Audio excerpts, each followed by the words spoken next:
Hello friends! The camel is a very special animal that lives in the hot deserts of the world.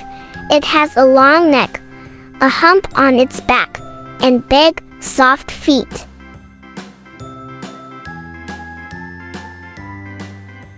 Camels are excellent desert travelers.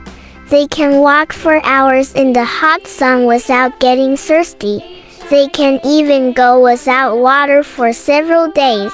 This is because they store water in their humps, which are actually big reservoirs of fatty tissue.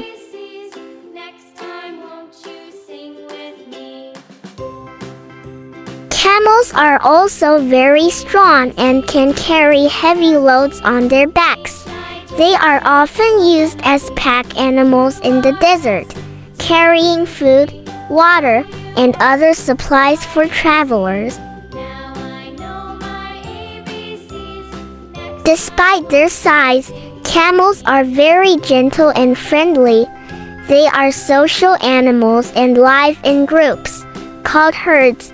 They communicate with each other by making loud grunting noises.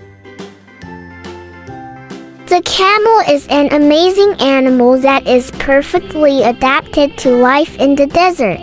Its strength, endurance, and gentle nature make it a beloved and respected creature. X, Y, and Z. Now I